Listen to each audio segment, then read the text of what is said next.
crois qu'il ne faut pas confondre biais de confirmation et tentative de réparer quelque chose qui s'est vécu dans l'enfance, qui engage une croyance inconsciente peut-être, mais c'est différent.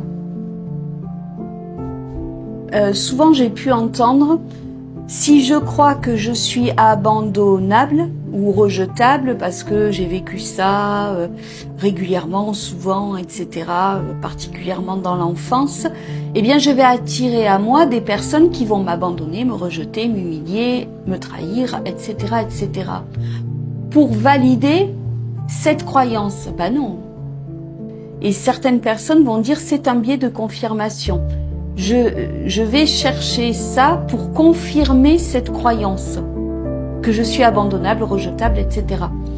Ben non, parce que en fait, si je vais être attirée par des personnes qui vont me refaire vivre des blessures de l'enfance, ce n'est certainement pas pour valider le fait que je sois indigne d'amour et de respect.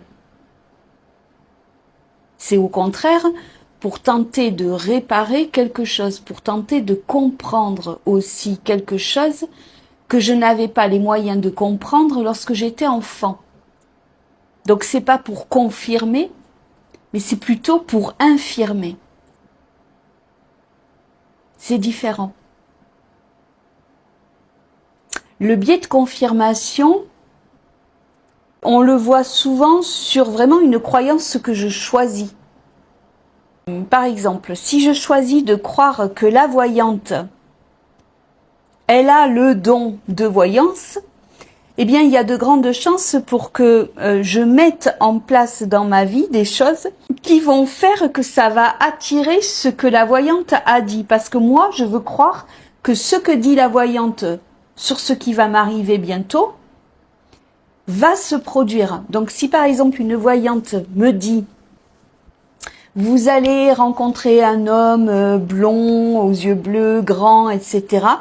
Eh bien, il y a des chances pour que dans la vie, même inconsciemment, mon regard, mon attention soit davantage portée vers les hommes blonds, grands, aux yeux bleus, etc.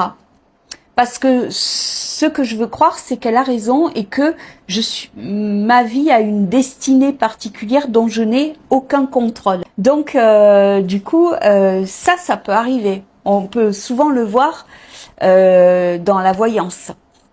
C'est quelque chose qui peut je dis pas que c'est le cas systématiquement, mais c'est quelque chose qui peut se jouer.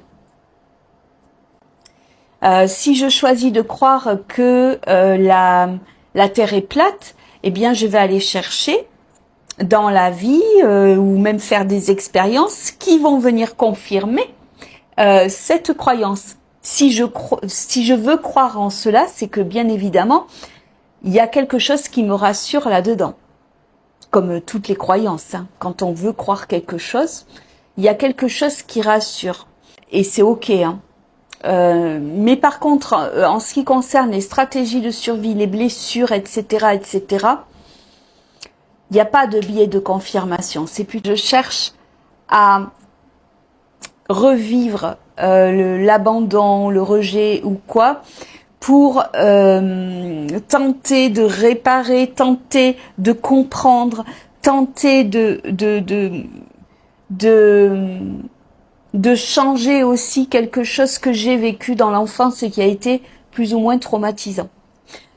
C'est surtout ça. Donc c'est pas du tout un biais de confirmation, bien au contraire, c'est une tentative de soin. Et c'est beau aussi, je trouve. Donc voilà, j'avais juste envie d'aborder ce thème, ce sujet qui me paraît important quand même, parce que derrière ça, il peut y avoir une forme de culpabilité si on pense que du coup, je suis attirée par des personnes qui vont me faire mal pour confirmer que je ne suis pas aimable ni digne de respect. C'est un peu, je trouve, à la fois ça peut être culpabilisant, Et puis ça peut être un peu fataliste aussi. Alors que non, c'est super beau. C'est juste, je vais être attirée par ça. Et l'autre aussi, d'ailleurs, va être attiré par cela chez moi. Parce qu'il a aussi des choses à vivre. Et que je vais lui faire vivre, bien évidemment, aussi. En général, c'est une relation, c'est toujours à deux. Et mais c'est pas pour confirmer que je suis rejetable ou abandonnable ou trahissable. C'est pour essayer de réparer, pour essayer de me soigner. Et c'est beau. Donc c'est pas du tout un biais de confirmation de mon regard. À bientôt.